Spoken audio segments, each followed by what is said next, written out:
Focus करेंगे। अब देखिए अगले महीने 10th 11th ऑनवर्ड्स आईटी कंपनियों की बिक्री के आंकड़े नजर आना शुरू हो जाएंगे, लेकिन उससे पहले आज शाम को एक्सेंचर इंडिया के नंबर्स आने वाले हैं। अब इसी से दरअसल एक ट्रिगर मिल जाता है और एक अंदाजा मिल जाता है कि भारतीय आईटी कंपनियां इस पर्टिकुलर क्वार्टर में क्या डिलीवर करती हुई दिखाई देंगी। तो एक्सेंचर से स्पेशली इस क्वार्टर में क्या एक्सपेक्टेड है? एक्सेंचर वैसे भी काफ़ी सुर्खियों में रहा है। सैलरी जो प्रमोशंस होने थे वो पूरा साइकिल इनका बदला, इन्होंने अपना गाइडेंस भी कम किया है, लेकिन इस क्वार्टर में कंपनी क्या डिलीवर करेगी? आशीष हमारे साथ हैं ये बताने के लिए। बताइए आशीष। जी हां, आज शाम को दरअसल आईटी दिग्गज एक्सेंचर अपने तिमाही रिजल्ट्स घोषित करने जा रहा है और शायद यूएस मार्केट से खुलने से पहले ये नंबर्स आएंगे। पहले आप सबको बता दूं एक्सेंचर के रिजल्ट्स हमारे लिए इंपॉर्टेंट क्यों।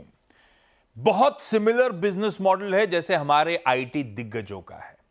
एक्सेंचर का भी नॉर्थ अमेरिका सबसे बड़ा मार्केट है और एक्सेंचर का जो मैनेज्ड सर्विसेज सेगमेंट है, आसान शब्दों में आउटसोर्सिंग, उनके लिए भी सबसे बड़ा पाय लाता है।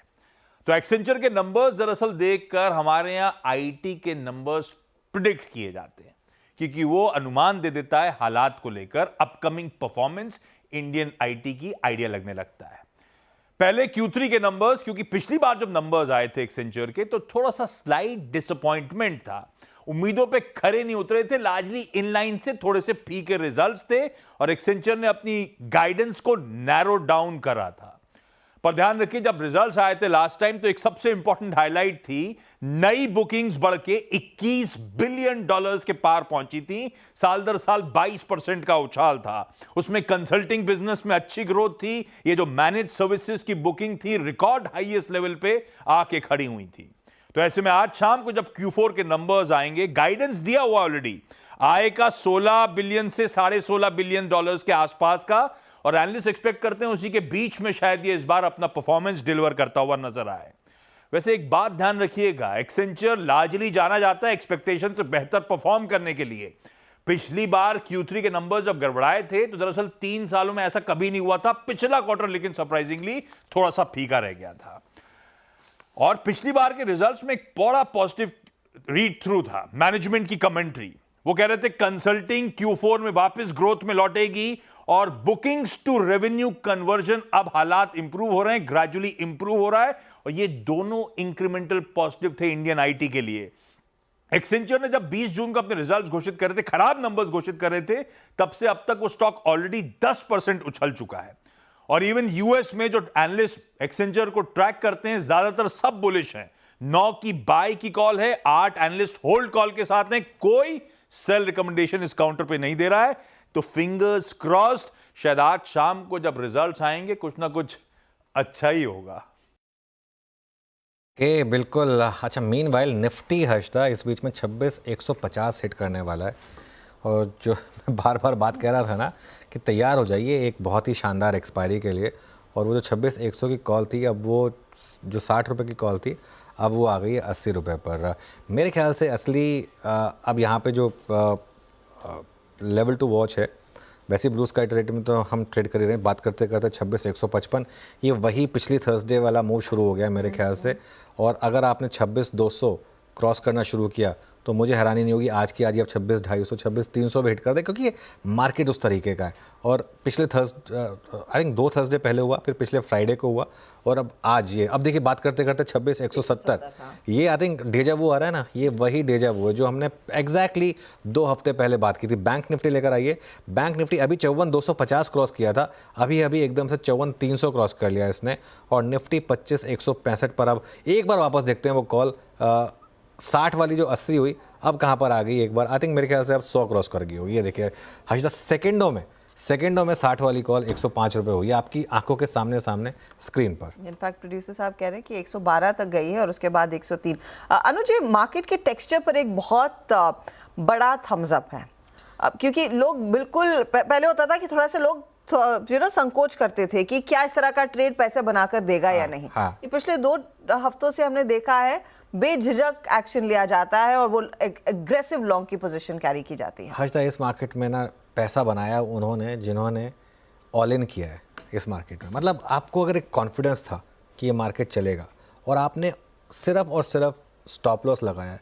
और ऐसा नहीं है कि इस मार्केट ने आपको बार बार मौके नहीं दिए, परसों मौका दिया था इस मार्केट, जब हमने परसों लॉन्ग कैरी कराया था वो, फिर कि अगर आपने अब तक मिस कर दिया तो अब लॉन्ग कैरी कर लीजिए। परसों इस मार्केट ने मौका दिया, कल मार्केट ने मौका दिया आपको, कल सुबह सुबह काफ़ी टाइम तक मार्केट फ्लैट था, उसके बाद मार्केट ने आपको मौका दिया। मार्केट ने आपको बतेरे मौके दिए हैं, एक बार जरा मार्केट के फ्लैशेस पे रहते हैं, मार्केट ने आपको बहुत मौके दिए हैं इसमें इस समय पार्टिसिपेट करने के लिए। अब अगर आपने नहीं किया तो कोई दिक्कत नहीं है। मैं फिर बोल रहा हूँ, आज सुबह भी एक बात ये भी हुई थी कि आज भी खरीद ले। हाँ, आज भी खरीद ले। मैं सुबह की बात बोल रहा था कि आज जहाँ खुले वहाँ पे भी ले सकते हैं आप, क्योंकि रिस्क रिवॉर्ड 200 पॉइंट का रिस्क है और 1000 पॉइंट का एक रिवॉर्ड ओपन हुआ है। क्योंकि अगर वो 27272 की तरफ जाना है अगर मार्केट को, तो फिर कुछ फ़र्क नहीं पड़ेगा कि आप 26,050 पे लें या 26,150 पर लें, उससे कुछ फ़र्क नहीं पड़ेगा। यहाँ लेना है यानी यहाँ पर आप लेंगे तो एक चीज़ का ध्यान रखिएगा, स्टॉप लॉस आपका 25,950 का है। अगेन यहाँ से 200 पॉइंट का स्टॉप लॉस है, वो आपको ध्यान रखना होगा। और एक चीज़ बताऊँ मैं आपको, इस मार्केट में हेज भी मत करिए। इस मार्केट में हेज करके ना आप पैसा लूज़ करेंगे। ज़बरदस्ती हेज करने का क्या मतलब है, क्यों हेज करना है जब मार्केट आपको इस तरीके की स्विंग दे रहा है। मैक्सिमम क्या होगा, गैप डाउन होगा ना, गैप डाउन में एवरेजिंग करने का मौका मिल जाएगा आपको, क्योंकि ट्रेंड बहुत स्ट्रांग है मार्केट। इस बीच निफ्टी बैंक भी इस ट्रेंड को और मजबूत करता हुआ ऑल टाइम हाई पर 54,300 के लेवल्स यहाँ पर आते हुए दिखाई दे रहे हैं। अनुज, अगर एक कॉइन टॉस करके एक ही ट्रेड लेना हो, निफ्टी या निफ्टी बैंक, फिर नजरें निफ्टी पर रहेंगी? निफ्टी बैंक मेरे ख्याल से। निफ्टी बैंक निफ्टी बैंक, क्योंकि निफ्टी बैंक में अभी वो डिफरेंशियल और मुझे लग रहा है कि कैचअप होना बाकी है। वैसे तो अगर दोनों ही कैरी कर सकते हैं, लेकिन निफ्टी बैंक ज़्यादा स्ट्रांग है निफ्टी के मुकाबले। ओके, और ये फिलहाल आपके लिए एक बार निफ्टी के कंट्रीब्यूटर्स और निफ्टी बैंक के कंट्रीब्यूटर्स आपकी स्क्रीन पर रखते हैं, उससे अंदाजा लगेगा कि इस समय जो जोर लगा है खरीदारी का वो किन स्टॉक्स की बदौलत बनता हुआ दिखाई दिया है। M&M आप गौर करिएगा, सुबह से ही मजबूत है। मारुति, टाटा मोटर्स, ऑटो कंपनियां, और 2-3 दिन पहले हम कह रहे थे कि ऑटो इंडेक्स ठंडा पड़ा है, अचानक इसमें नई ऊर्जा आई है और ITC जैसे ट्रेड्स हैं जो जोर दिखा रहे हैं। LNT, NTPC, सिप्ला, ONGC थोड़े से बैकफुट पर। तो क्लियरली थोड़ा सा आप कह सकते हैं मार्केट में वो सर्कुलेशन हुआ है। अब ये consumption driven counters out perform करते हुए एक स्टॉक मैं आपके सामने रखना चाहती हूँ, श्रीराम फाइनेंस का 2-2.5% के गेंस की तरफ बढ़ता हुआ ये काउंटर। कुछ देर पहले हम टाइटन की बात कर रहे थे, अब वो कंफर्टेबली पॉजिटिव टेरिटरी में आ गया है। ये कुछ स्टॉक्स हैं जो इस घंटे दरअसल नई तेजी दिखा रहे हैं। कुछ देर पहले हमने आपको खबर दिखाई थी अल्केम की और नोवार्टिस इंडिया की। नोवार्टिस इंडिया आपकी स्क्रीन पर लेकर आएंगे। कंपनी ने इनफैक्ट इस साल की शुरुआत में ही कंपनी के जो पेरेंट है नोवार्टिस AG, जो स्विस कंपनी है, उन्होंने कहा था कि वो इंडिया बिजनेस से एग्जिट करना चाहते हैं। उस बीच कई अटकलें लगी थी कि कौन बायर उभर कर आएगा। हमारे साथ अब रचना जुड़ रही है बताने के लिए कि यहाँ पर एक और नाम जुड़ता हुआ दिखाई दे रहा है। अल्केम शायद इस बाय आउट के लिए इंटरेस्टेड पार्टी रह सकता है, लेकिन किस तरह का फिट रहेगा, क्या सुन रहे हैं आप प्रश्न? जी, हमारे सूत्रों के अनुसार हमको यही पता चला है कि अल्केम लैब्स, जो कि 5th लार्जेस्ट फार्मा कंपनी है इंडिया में, उन्होंने अब इस बातचीत का जो जरिया चल रहा है नोवार्टिस का इंडिया आर्म खरीदने के लिए, उसमें पार्टिसिपेट कर रहे हैं।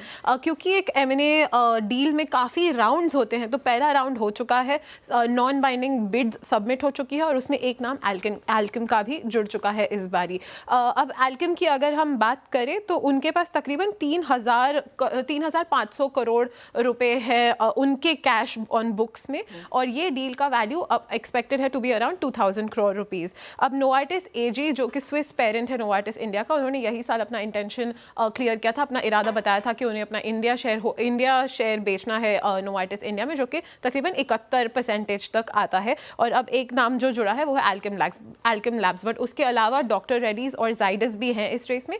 और अब ये रेस जब सेकेंड राउंड में एंटर कर रही है, अब ड्यू डिलिजेंस और उसके बाद हमें पता चलेगा कि इसमें से कौन उभरता हुआ पार्टिसिपेंट होगा जिसको ये डील होगी। क्या आप ये समझ पाइए कि अल्केम क्या फायदा लेना चाहेगा नोवार्टिस के साथ अगर ये डील हो जाती है? क्योंकि डॉक्टर रेड्डीज के साथ वो फिट एकदम बैठ रहा था जब आई थिंक फरवरी-मार्च में बातचीत हो रही थी। अल्केम के लिए क्या बेनिफिट्स उभर कर आएंगे? जी, जैसे कि आपने कहा, डॉक्टर रेड्डीज एक फ्रंट रनर बताया गया था जब ये डील पहले अनाउंस हुई थी, बट अब ये रेस में अगर आप देखें तो बहुत ही नाम जुड़ रहे हैं। अगर हम अल्केम की बात करें तो ये काफ़ी खबरों में रह चुका है। पिछले हफ्ते ही हमें ये भी पता चला था कि JB केमिकल्स की जो डील हो रही है, अल्केम वहाँ पर भी बिड करना चाह रहे हैं। सो क्लियरली वो एक अपना इंडिया बिजनेस को एक बढ़ाने की कोशिश में है। तो मल्टीपल डील्स में पार्टिसिपेशन हो रहा है और उसमें से एक होगी नोवार्टिस इंडिया की। तो ये काफ़ी दिलचस्प डेवलपमेंट। पहले डॉक्टर रेड्डीज फ्रंट रनर था, लेकिन कई सारे नाम, और जैसे रचना कह रही हैं कि सूत्रों के हवालों से पता लग रहा है कि अल्केम भी इस रेस का अब हिस्सा बनेगा। अल्केम डे लो से ऑफ कोर्स रिकवरी दिखा रहा है, लेकिन नोवार्टिस इंडिया का स्टॉक है जिसमें सबसे ज्यादा एक्टिविटी देखने को मिल रही है। 26,200 मैं उसी पर आने वाली थी। मैं, क्योंकि मेरी एक नजर वहीं पर थी। स्क्रीन पर ले आइएगा वो लेवल। 26,200 मतलब ऑलमोस्ट आ गया है हर्षदा, 26,200। और अब कहाँ पर आ गई वो कॉल, एक बार देखें जरा 26,100 की। मैं बार बार क्यों रिविजिट करता हूँ, क्योंकि बहुत कम मौके आते हैं जिनमें आपको इस तरह से चेस करना चाहिए। आज जैसे वो मौका था कि अगर वो टिक रहा उस लेवल के ऊपर, 26,060 की बात हुई थी सुबह की, 26,060 के ऊपर टिके तो फिर आप कॉल्स के थ्रू चेस करिएगा। अब 26,190 पर मेरे ख्याल से यहाँ भी नहीं रुकने वाला है हर्षदा। अभी तो और एक 3 PM का मूव शायद पेंडिंग है। 26,240, 26,250 आई थिंक पॉसिबल है स्क्रीन पर। तो मोमेंटम